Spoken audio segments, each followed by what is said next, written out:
Everyone. Welcome and murakaza neza to Chhange's Kwibuka28 Commemoration Program. My name is Sara Brown and I am the Executive Director of Chhange, the Center for Holocaust, Human Rights, and Genocide Education, proudly housed at Brookdale Community College in Lincroft, New Jersey. Before we begin, I would like to thank our deep and heartfelt thanks, Kwibuka28. Thank you so much. To the survivors of the genocide against the Tutsi who are a part of our community, both near and far, and who have played a role in supporting this commemorative program and Chhange programming throughout the years.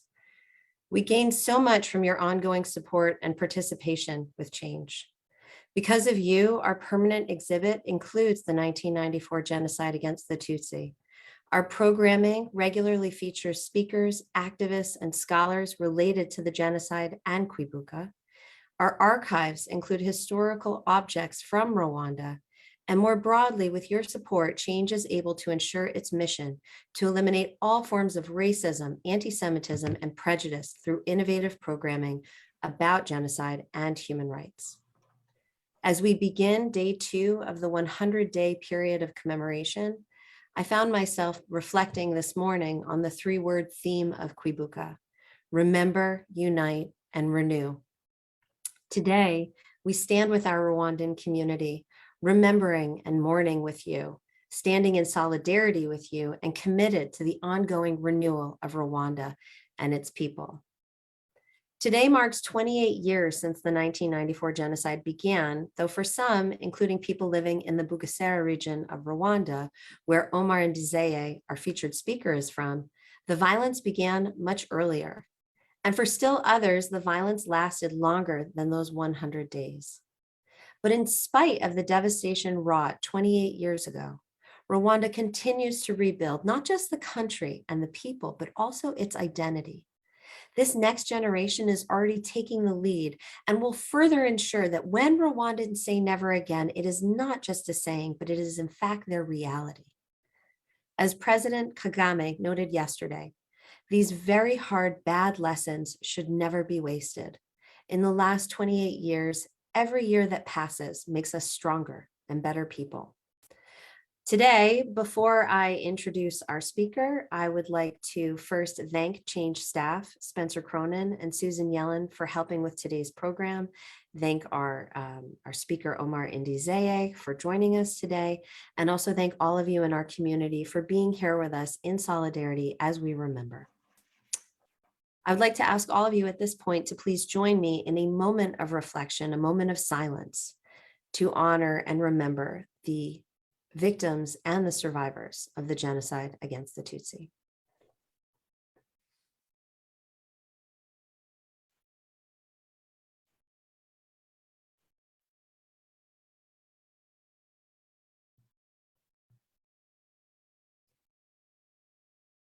Thank you. It is now my honor to introduce our speaker for today's Kwibuka28 program, Omar Ndizeye. Omar is a survivor of the 1994 genocide against the Tutsi in Rwanda, whose current work focuses on oral history testimonies of 1994 genocide survivors. Omar has presented at the United Nations commemorative programs. He has participated in peace-building workshops and initiatives throughout the world and in Rwanda. His memoir, Life and Death in Nyamata, Memoir of a Young Boy in Rwanda's Darkest Church, was published in 2020. Today, Omar joins us for a conversation about his life and work. And after the conversation, we will open the floor to questions. So please feel free to chime in with your questions and your comments. If you are on the webinar, please add your questions via the Q&A feature. And if you are on Facebook Live, please add your questions to the comments area.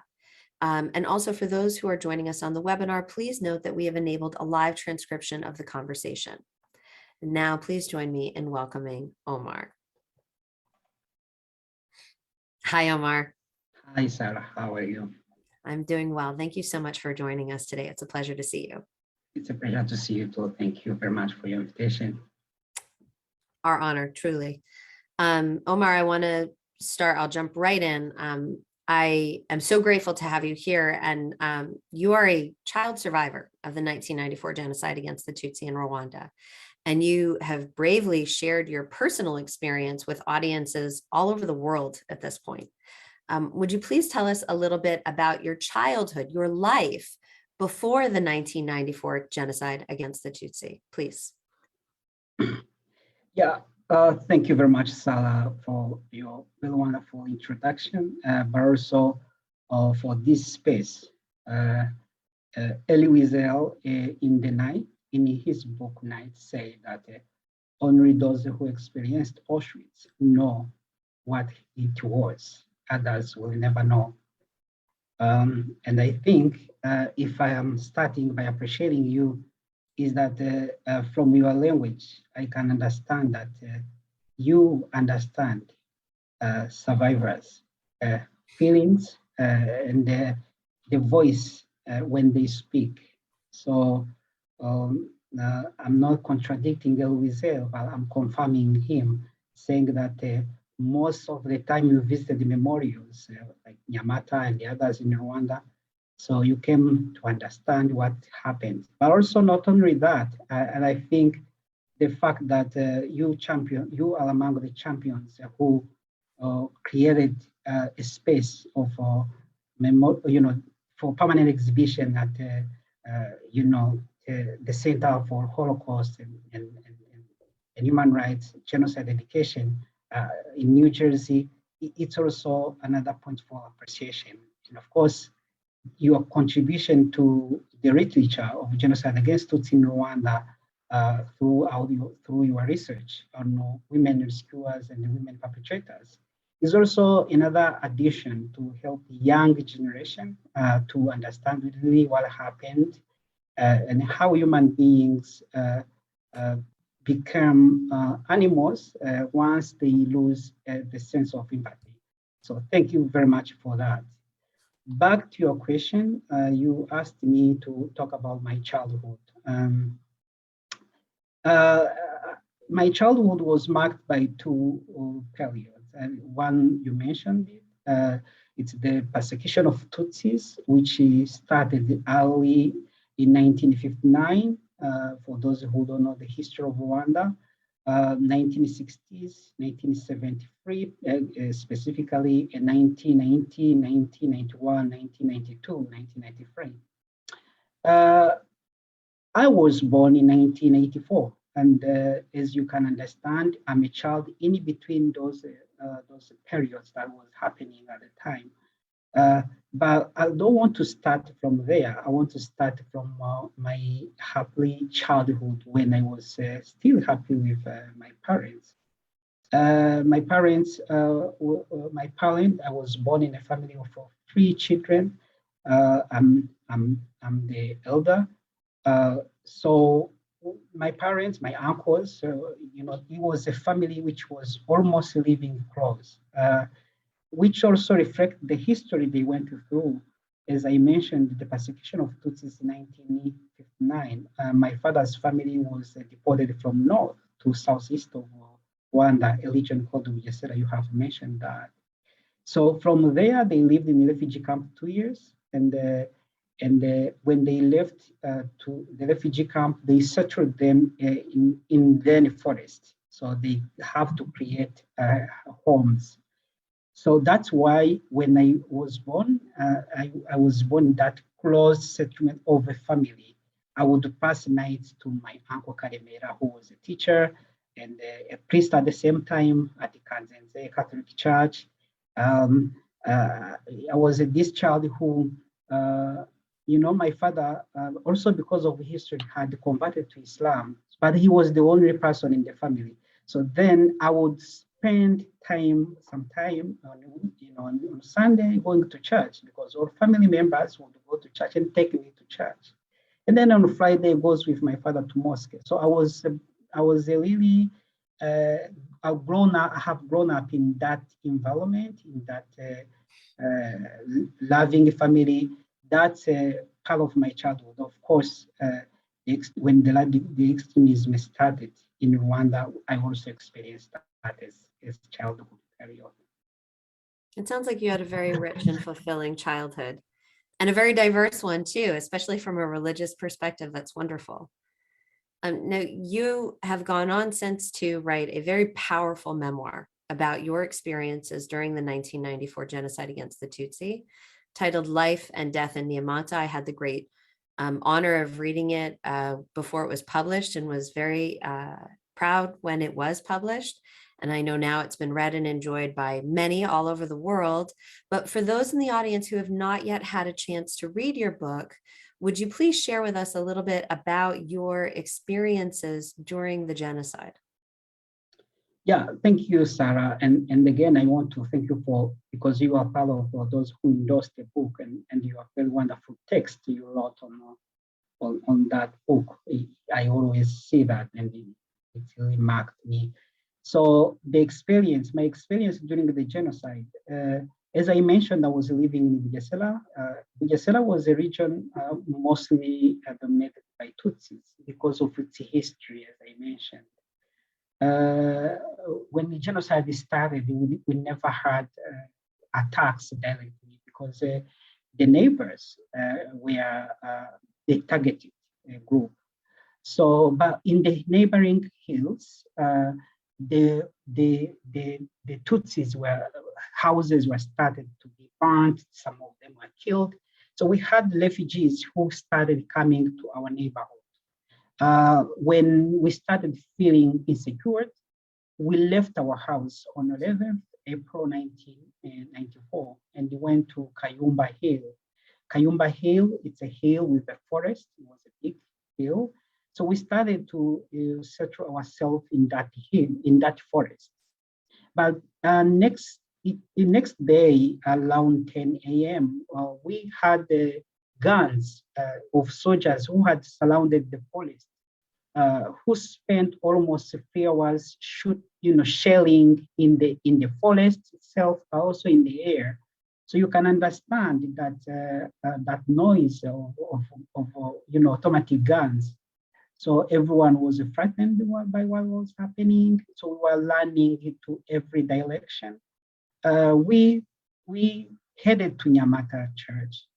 When we arrived at the Nyamata Church, we spent almost 3 days there, but we were also being attacked. Tutsis kept coming with their cows and their properties for those who could afford. But also, at the same time, there was also priests, European priests and nuns who are living there. So there was an evacuation period when they came to evacuate them. After they evacuated them, they were evacuated by Belgian military. There was tanks there who came and took them in the military trucks.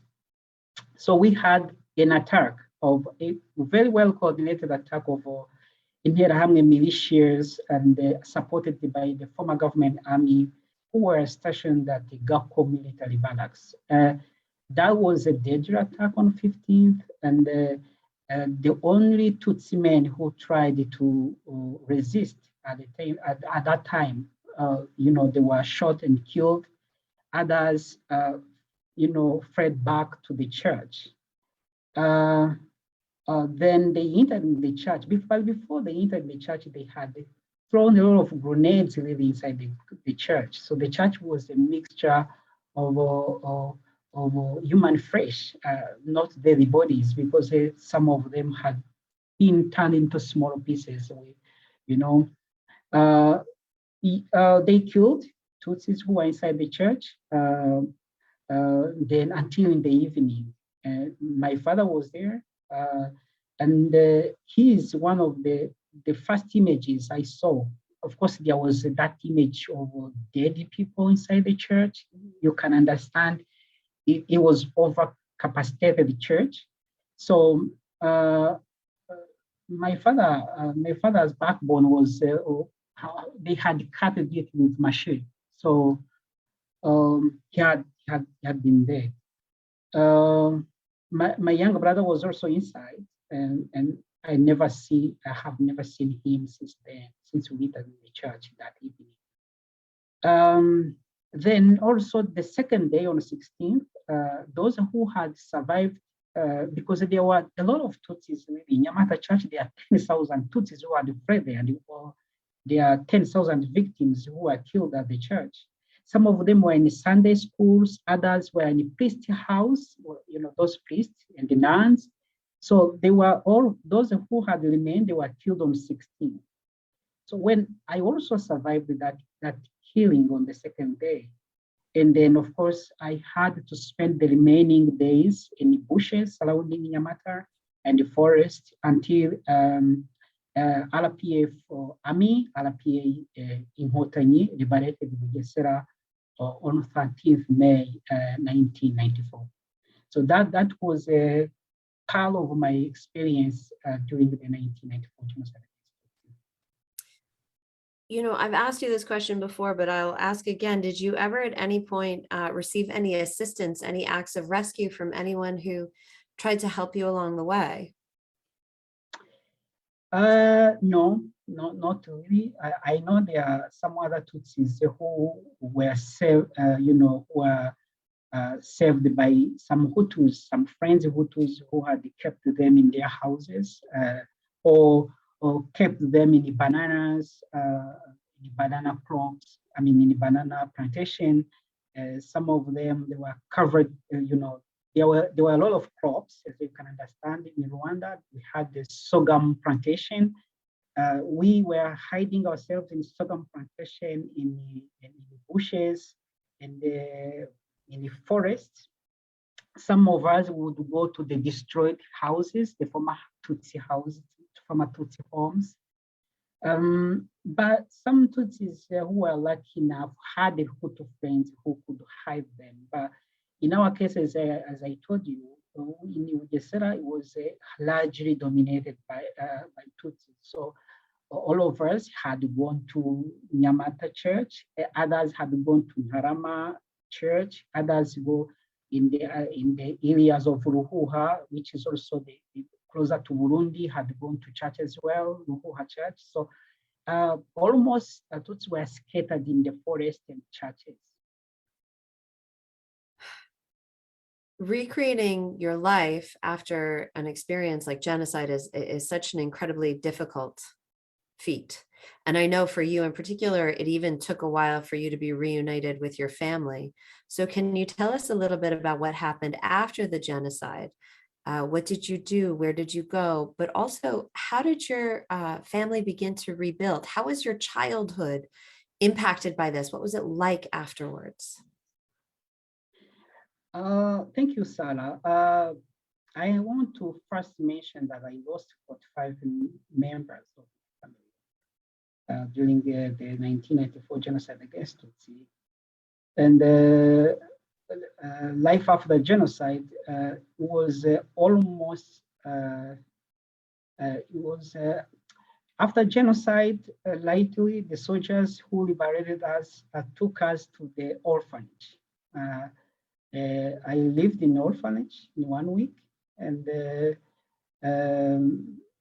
I was my cousin Wamaria Renata, who was also my first teacher as well at Nyirarukovga, which is a famous school in Bugesera, because at the time it was a school used by Tutsis who had settled in the place, but also some other Tutsis who were living in Bugesera. Bugesera also had the people before our parents came to live there. So Wamaria came to Ningeti orphanage, which that was the name. She took me from there. I went to live with her and her husband, Habarugira. For those who know Bugesera knows Habarugira because he's a famous man who led the resistance of Ntarama, of the Tutsis who were being attacked at Ntarama marshes. Ntarama Papyrus, Papyrus Paris. So, sorry. No, it's okay. So in August, when I was still living at that house, sorry.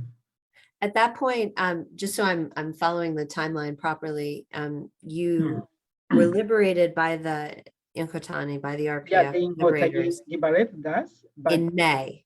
In May on the 13th, and took us to orphanage because as we never had parents at the time. My father had been killed, But I forgot to mention that before genocide, my mother had gone to Kigali and my sister for medical reasons. When I mentioned my mother specifically, before genocide, you asked me about my childhood. She was almost tortured at the Kicukiro because of her name. You know, her name is Nyinaumwami, and Nyinaumwami means the mother of a king. So that name had almost cost her life before genocide. So then she had, that was an anecdote that, related to my childhood. But she had gone to Kigali for medical, she was suffering from malaria. So after she survived the genocide and she came back to Bugesera in August. So you'd been separated since before the genocide when your mother had gone to Kigali with your sister for medical treatment. And it's all the way until August before you're able to be, wow. Yeah, to reunite. So at the time there was no cars. They could use military cars for those or priest cars, because some priests would go to Bugesera. And when we came back from Bugesera, we used a priest car. There is a priest who had also survived the genocide, and he had come to Bugesera to see his mother. So then we went in his car to Kigali. So that's where I started my life after genocide, after uniting with the family. Of course, it wasn't easy because I had lost focus in school. I remember failing everything in classes and becoming the last in class, and went back to my home, and my mom said, "Can you try to be the first in class so that they don't laugh at us?" They say that they might think that the reason why you are failing in class, it's because your father is no longer alive. That was a very powerful message from my mother. I can say that it helped me to deal with my past of genocide, but also at the same time performing in classes as well. So yeah, so I kept living. We shifted to Bugesera and then come back. When we went back to Bugesera, I was studying at Ntarama. You know, there is a school closer to Ntarama Memorial. That was a very hard experience because when we were there, there are some Tutsis who were killed at that school, and they were buried in the forest. So when we were going to the black, we were their bones were still half in the soil. So we spent all those time with the bones in the forest, where we were supposed to pray as a ground. Then we spent there with those bones, and of course, it was a trigger to the past as well. So that's almost a childhood. I would say that I was keep fighting to come out of that hard life that we inherited after the genocide. What's amazing to me is that even after everything you experienced, losing 45 members of your family, losing your father, never knowing the fate of your brother, you and your family, your mother, and you had a remaining sibling, correct, your sister. You managed to rebuild your lives. And by the time I had the great honor of meeting you years later in 2010, you were a student leader. You had transformed into an example, a model, a role model for your community. And when you and I met, it was because you were in a leadership capacity with a student survivor advocacy group called AERG. AERG is the acronym. Can you tell us a little bit about your activities, how you came into that leadership position, and why you decided to advocate for other student survivors living in Rwanda? Oh, thank you, Dr. Sala. I would say that my work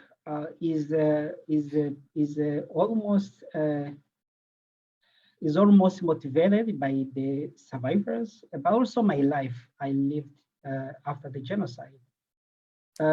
When I finished my primary school, I failed the national exam, and it was connected to my past because I was the first in class, no, the second in class, but I failed the national exam. Uh, I really had, my mom fought for me to go to the secondary school.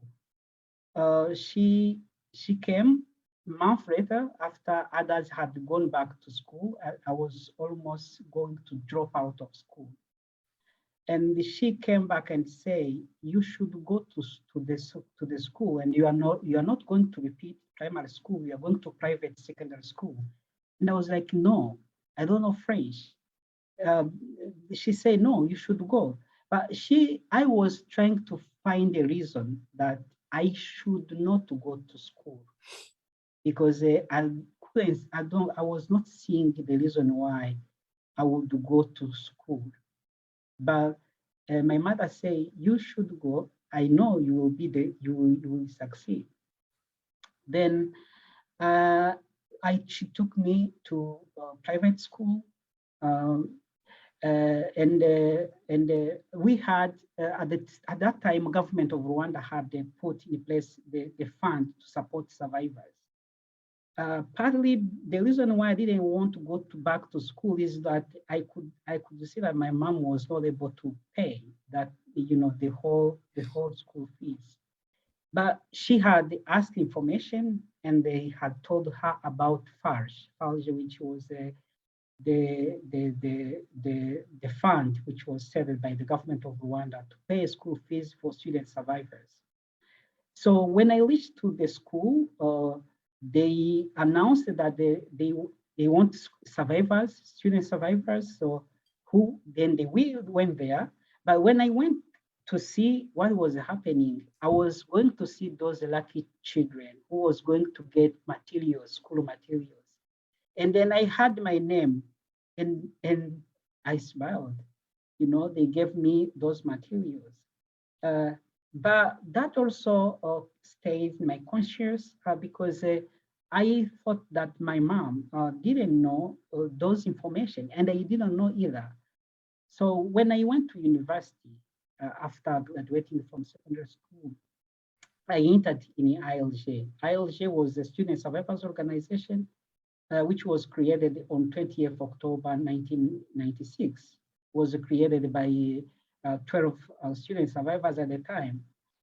Maybe Dr. Sara, let me give a little bit of background of the genocide for student survivors. They were living in that hardship. That was a common life for student survivors. The student who created ILJ at Butale during the time, their colleagues were, they are Rwandans who lived in refugees in exile from 1959. They were students there at Butale. And those Hutus who had gone to Tanzania and to Congo, Zaire at the time, had started to come back. And some of them were studying at Butale. As you can understand that environment, it reflects students. It also reflects teachers, the lecturers at university. It was the same population. So who is there to listen to survivors who have these traumatic memories of the past? Almost no one. As you have understood yesterday when Nepal was testifying at the Kigali Genocide Memorial, he said, I quote, that the government of Rwanda had paid the school for us, but it was not able to enter in our heart and see the burden we are carrying. So you can understand the same student who created ILJ have that. The reason why ILJ was born was to put those small school materials together so that those who could not afford, they can share. There are those who could share a little bit, those who could share enough, and they were bringing all those materials together and they share them. So later, Freddie Mutanguha, whom I think most people know, Geraldine Umutesi, and the Mujaribu created family structure within ILG. ILG has been an organization, but also a place of innovation. Everyone would bring his or her innovation. That's how, when I also entered the national committee as second vice coordinator, I was in charge of coordinating students from universities and the secondary school, almost 40,000 survivors. My question for me was, what am I going to serve for these people who have the painful experience like mine? I remember creating ILG Facebook group. By the reason behind, I wanted to know from the student interaction, what are they communicating? Are they going to cry? Are they going to? So one of them, there is this young girl who said, I want you to be my dad. I say, really, you're calm. Share with me the experience. This young girl didn't want to share the experience. I gave her a book, a booklet. She wrote almost a full booklet, and how she hated her mother, how she hated to be a girl, because her mother, no, she didn't hate her mother, but she hated to be a girl. She wanted to be a man. She wanted to be a boy, because she told me that the reason why she wanted to be a boy is that her father was killed in the presence of her mother and her sister. And she interpreted it as a woman weakness. So she said that I will no longer be a woman and I will no longer be a girl. And this girl have met me at Facebook. And before I go to ILG, everyone among the committee members used to have a pledges, had committed to have an online counseling. And I remember when I said that I will create online counseling, everyone laughed at me. The whole room of almost 300 members of ILG, which was the voting college, laughed at me. They were saying, who is this man who's bringing things like online? But I was committed to that because of my experience again. I wanted survivors from rural areas, to those who could not afford smartphone, but at least who have a phone, that they can have a toll-free number that in one way they can call expertise to have the first aid services. And my fellow members adopted that idea, and we created the online helpline, toll-free number, which is still now there. It's still here serving survivors. But in the meantime, I attended the Kwibuka at the stadium, Amahoro, and there is this woman who got traumatized, who got emotional crisis, and everyone went away. I was sitting in 10. Those who know Amahoro Stadium knows that this room, this dome is very famous. So when I went back, I thought about the ILG members who are suffering in the universities, because some of them, when during the holidays, they were staying at universities because they didn't have parents. Others, it was the time to become chief of their family because they were going to take care of their young brothers and sisters. Then I wrote a concept note of a project called Humura Nturi Wenyine. Don't worry, you are not alone. I was talking about that woman. I was talking about that woman who when she got that emotional crisis, everyone went away, and I was like, don't worry, you are not alone. So from there, around 300 student survivors participated in the next Kwibuka as a first aid volunteers who were supposed to take off those traumatized, people who attend Kwibuka. I think They're the ones who wear the the brightly colored vests, yes, and attend to people when they are at commemorative programs. I've seen them do many amazing things.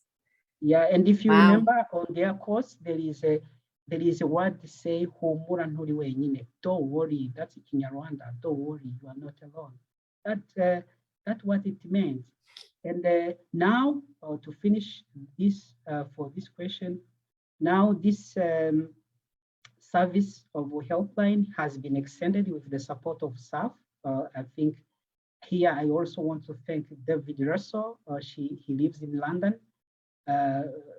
He supported a lot, and the project has been expanded from ILJ to GILG, which is the former members of ILG, and now the service is being used by Avega, which is an organization for widows.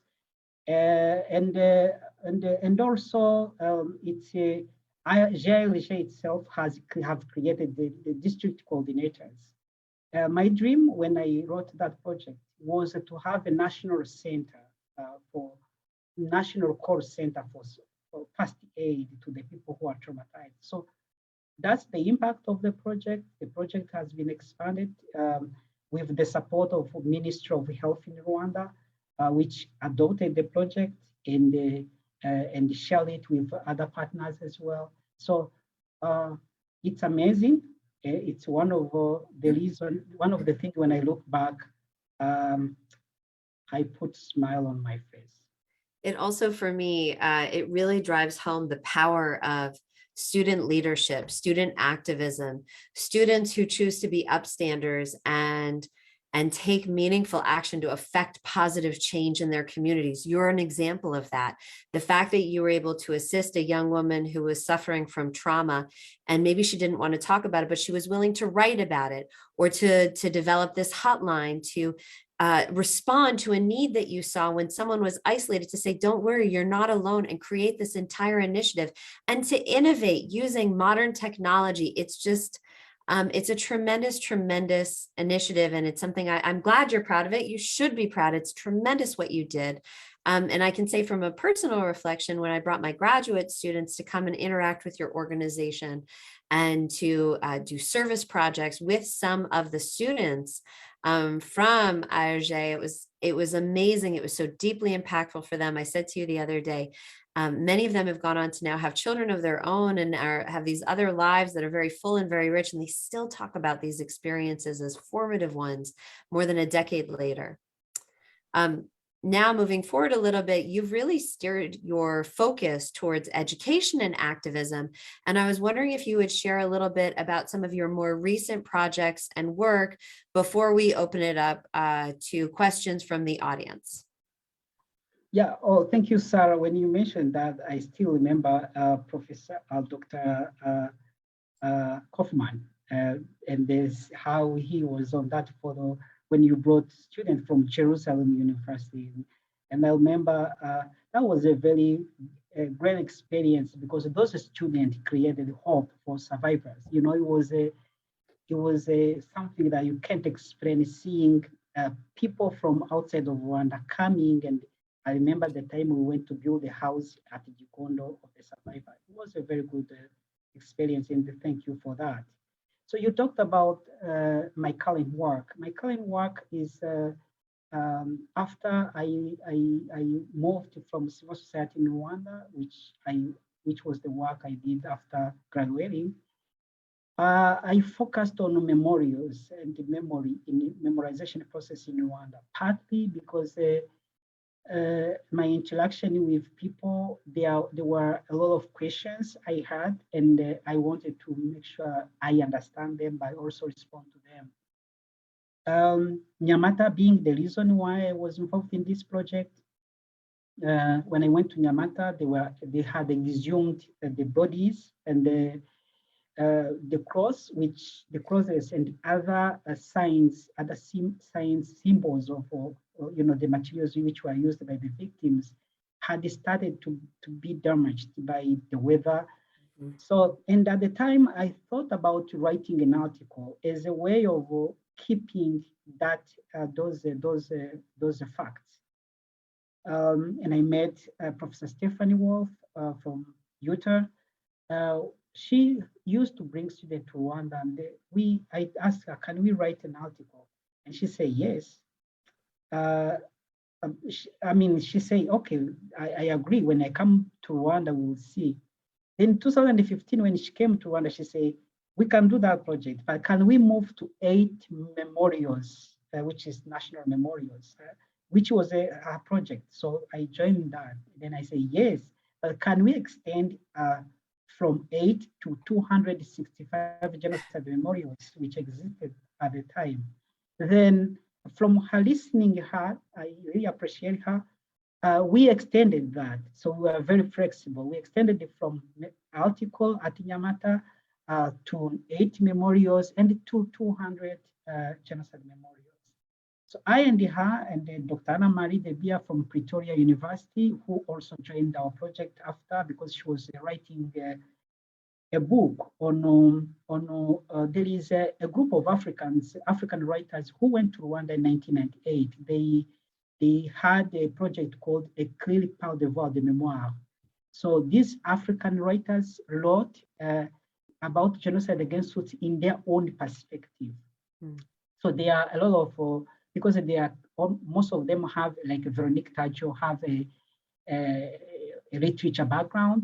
Most people who work on Rwanda, on the literature, they like to study on their project. So Anna Marie had came to Rwanda for that reason, but later she joined our project.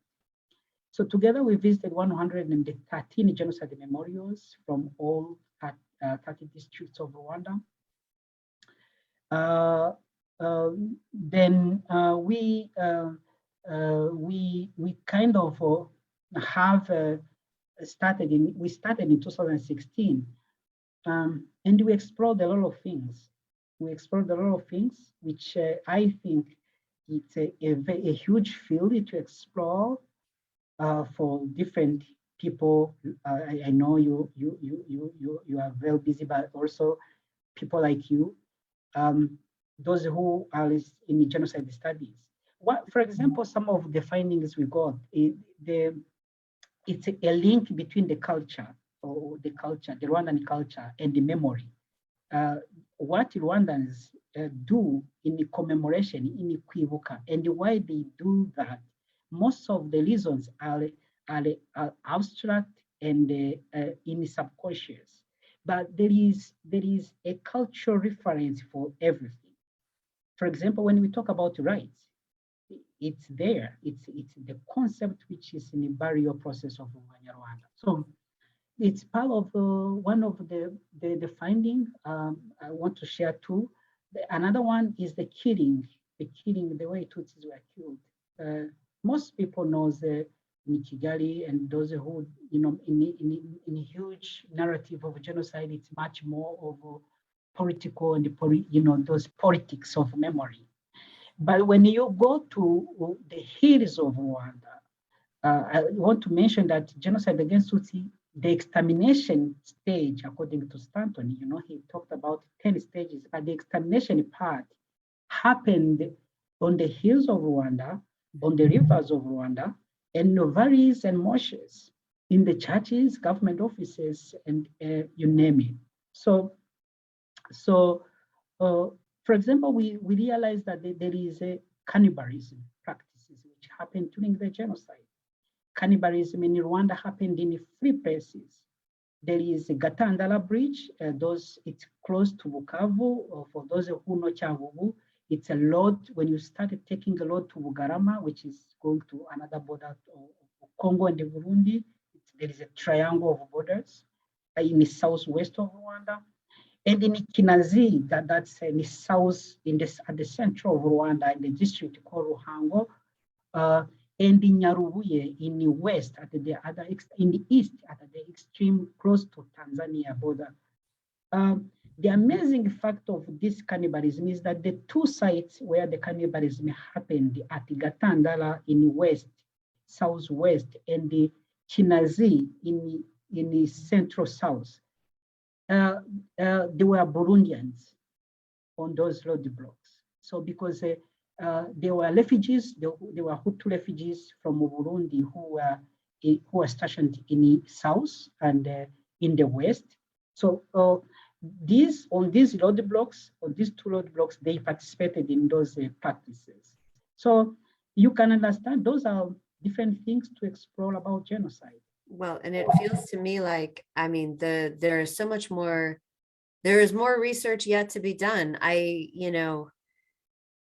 hearing some of the new work that you're doing and some of the findings that you've discovered already, it reminds me, it brings home for me, even 28 years later, even though there is I'm grateful for the fact that there's so much scholarship around the genocide against the Tutsi, there is still more to be done. Mhm. Now, Yeah, I know so you wanted to, oh, here we go. So you wanted to share with us one of your maps, please. This is the map I did, and I wanted to share that. These are killing sites, and as you can see on this is the boundaries of Rwanda. It's an interactive map. These are 333 killing sites where Tutsis were gathered in groups and killed there. This includes 127 churches. These churches, specifically 48 of them, out of that 127, they are Catholic churches. And apart from Ntarama and Nyamata and Nyarubuye, and a little bit of Chhange, because Chhange was destroyed, these Chhange, Ntarama, and Nyamata are full memorials. Nyarubuye is partly memorial, and Chhange was destroyed. The memorial is there, but it was built after. And of course, when we mention Chhange, I have to mention the role of survivors, the role of the old man Alois, who fought to make sure that the Chhange genocide memorial stays where it is, because there were different initiatives of building a church at the former churches where the Tutsis were killed. As you remember, for those who fought Arusha, this is a church where Father Selomba ordered to destroy, and all Tutsis who were inside were killed. And of course, you can see a lot of how they are a lot. This part there were forests, before it used, and it's still part Akagera Park. This northern, you can see it was called the Zone Tampo. It was where the RPF was stationed, and that's why you can see that places. When you zoom in, for example, you can see. Wow. I wanted to show them Nyamata because I talked about Nyamata. Yeah. Where is Nyamata? Yeah. So when you zoom it, you can still see everything. So this how it is. There's the primary school. If you go up. Yeah. Oh, you saw you mean Nyamata? Okay. There we go. In Nyamata Church for people to see what to look like. And, I find your use of satellite imagery very powerful, especially given that right now satellite imagery is part of what's being used, even with Russia's invasion of Ukraine, to prove that there were systematic killings that were taking place while the Russians were occupying key regions of Ukraine. I mean, here you are using that same technology. In hindsight, it's very incredible to me. Thank you very much, Dr. Sara. For example, I mentioned in Nyamata, this is the new church. This is the compound I talked about. This is the priest house where I was during the massacre. So the killing site was here in the banana plantation of the priest. So this was the front yard of the priest house. This was a nun's house. There was a maternity here, which was also used as the killing site.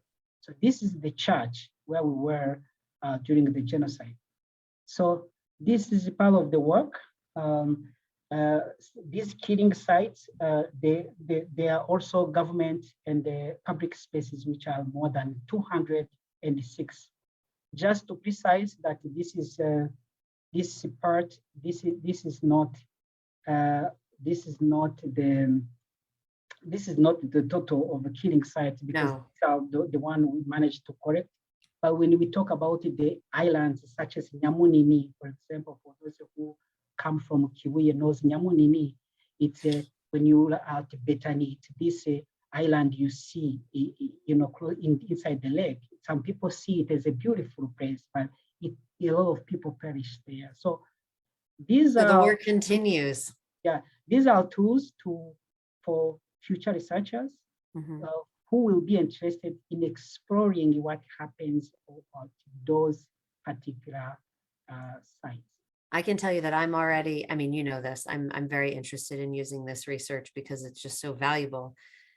We have a couple of questions that have actually come in. If anyone has any questions and they are on the webinar, please use the Q&A feature. And if you're on Facebook Live, please feel free to ask any questions in the comment. But a few questions have already come in. And one that I think is really interesting, this is someone who knows, I think, a little bit about Rwandan cultural traditions, actually says that so much of Rwanda's pre-colonial history was about oral tradition, and yet you eventually decided to write your memoir. And there are so many memoirs that have been written about the genocide against the Tutsi. What prompted you to put it down and write this book, to draft a memoir and publish it? Oh, thank you very much, Dr. Sara. When I started, working on this work, I met a lot of survivors who were saying that, thank you very much for coming to see us. Your book is going to do justice for us. Which means if you are a practitioner here and you are working on Rwanda, knows that people's survivors' expectations are beyond your work, are beyond the presentation in universities, are beyond the knowledge you package in the book. It's also about their emotions as well. I remember, and this is why I always thank you so much, because when we met, and I told you about Nyamata, and they asked you, would you like to visit Nyamata? You say, yes, let's go to Nyamata. And we went together. And I remember we were talking about what was happening at every place where it happened. For me, that was enough, because I said, Sara will tell other people what happened. And that's what survivors of genocide against Tutsi wish to see. They wish to see people, or scholars, writers, writing about their history. Yolande Mukagasana, in her book, wrote that I write a book so that the book can talk for me, can speak for me. You see, because what we experienced during the genocide is unspeakable. When I see my book, it's very short, very little book, but I always say, oh my God, I think I can explain this now. But it's because it's out. But that's how I could describe what happened. Of course, I have details to add to each and every word I put there, but it's unspeakable. So I wrote that book because when I visited the Nyamata, first of all, I told you about those symbols, but also I wanted people to know that the massacres at Nyamata, it didn't happen inside the church, which is only at the church, which is currently memorial. The experience I experienced at the priest house, I wanted people to also know that. I still dream to see my book inside the Nyamata Genocide Memorial, because that was also another reason. I wanted people who will visit Nyamata Genocide Memorial to have a copy of my book. I'm still involved in this project. I think I will have a time to contact people there and give that. So I wanted people to know exactly what happened in details at Nyamata. That's why I called my memoir Life and Death in Nyamata. Life when we reached at Nyamata, the life we lived before genocide, and the life we lost at Nyamata, and that's death that took them. Memoir of a young boy in Rwanda's darkest church. Some people question, why did you call darkest church? Are you questioning church? No, I'm not questioning church. I'm the darkest part. It's that night created by the grenade smokes. That evening, before we left the church. So the word itself, darkest church of Rwanda, it symbolized that evening, which was, of course, which started in the darkness of my life when I lost part of my family. I want to ask a question that I'm going to build off of the question that I have here, because they're commenting on how it's wonderful that you did not give up on school, because you went on to do so much research and then write a book, and all of that was grounded in your education. But I'm going to twist it a little bit, because I happen to know your mom, and I know what a formative and formidable woman she is. And if you could just say another word or two about the role that your mother played in catalyzing and inspiring so much of your work, because I know she's even inspired me in mine. Oh, thank you so much. I think I haven't had enough time to talk about my mom and how brave she is.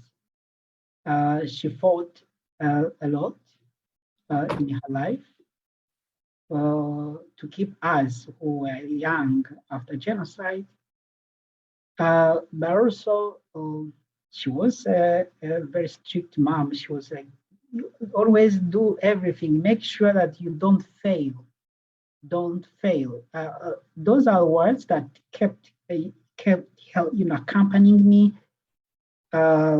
and until now.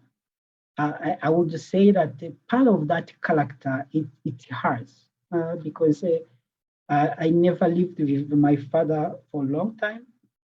When I see myself and they try to, for example, divide the characters, I would say that the character of my father is much more about, being reconciling, because he was a peaceful man who wanted everyone to agree.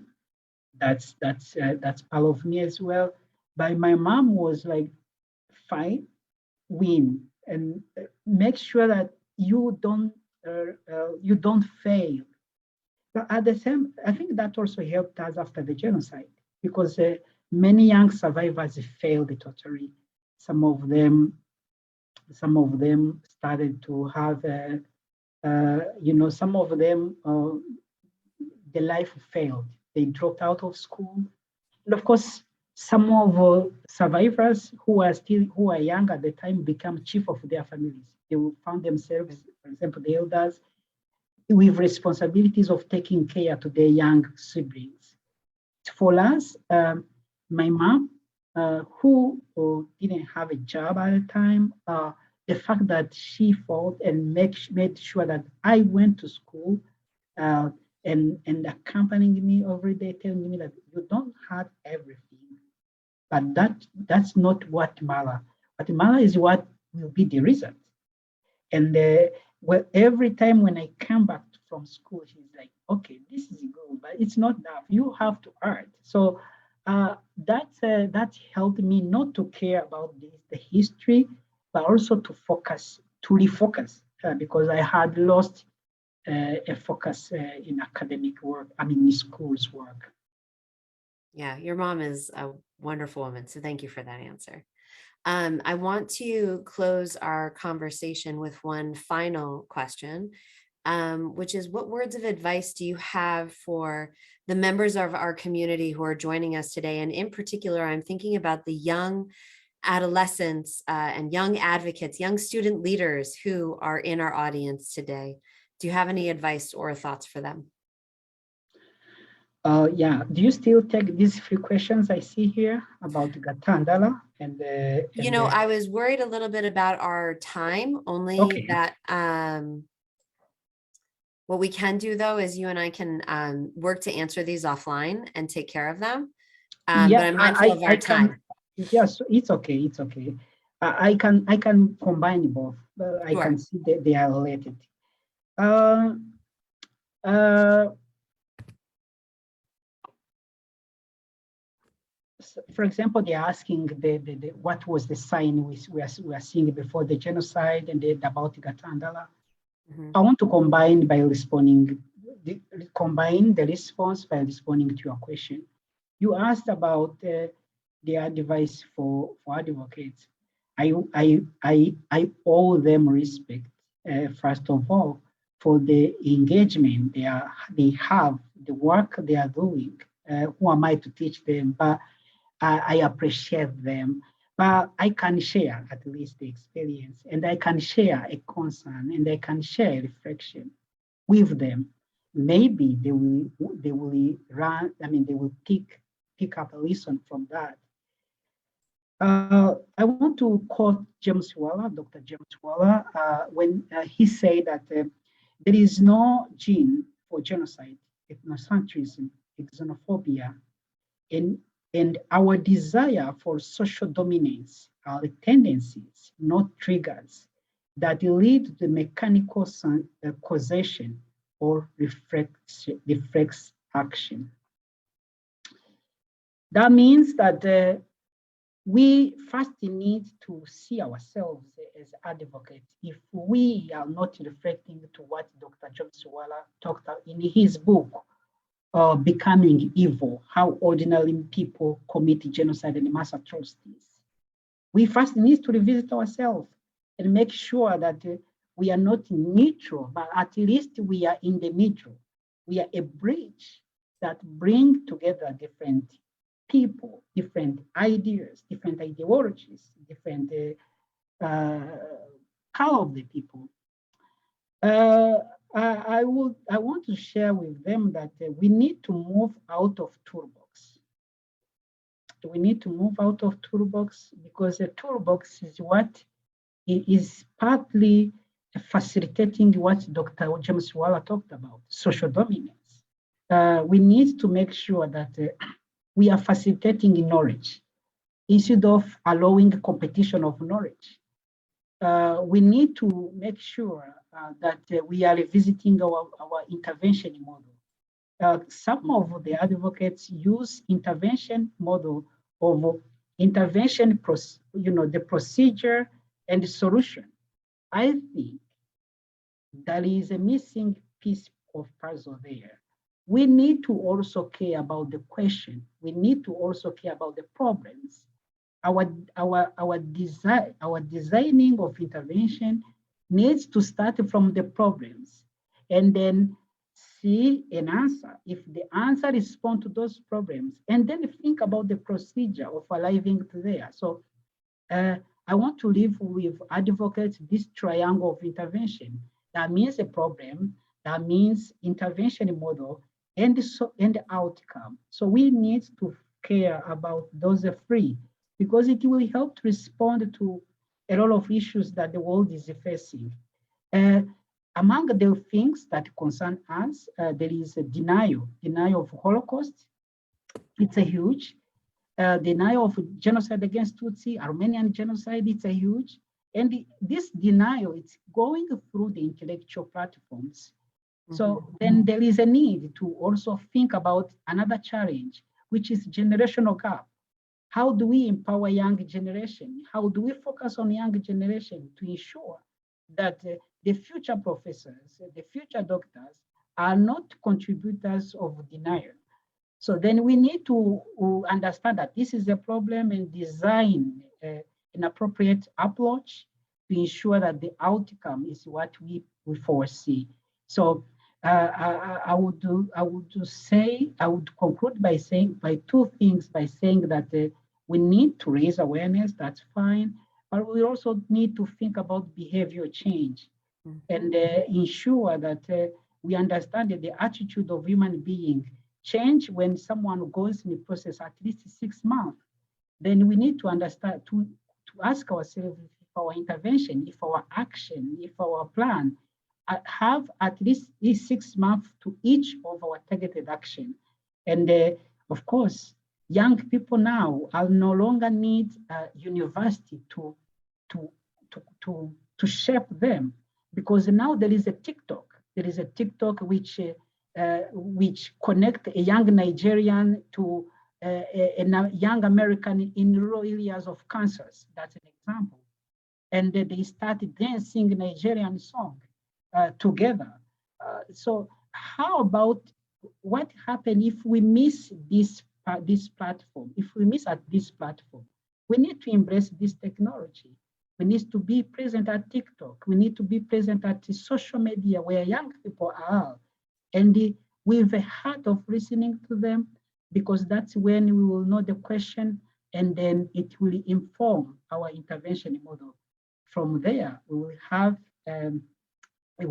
a desired outcome. I like to say that the best and the most effective way of fighting denial is documenting, sharing, writing stories, history that the deniers deny and disseminate them. So let's be upstanders and be active before we blame the denier for their work. Let's invest our time in the work. Thank you very much. Of course, you are still innovating and calling for innovation and new ways of reaching that younger generation. I very much appreciate that. And I very much appreciate you, Omar Ndizeye. Thank you so much for joining us today, for sharing not just your story and your experiences, but also your deep knowledge and your research and the work that you're continuing to do until even now, which is just tremendous. I also want to thank everyone who joined us today as we are commemorating the 1994 genocide against the Tutsi in Rwanda. To our community members, to our Rwandan community members, we are here in solidarity with you. We thank you for joining us today as we honor and mourn the victims and the survivors of the 1994 genocide against the Tutsi. I wish you all a good day and a meaningful commemorative period. Be well and take care.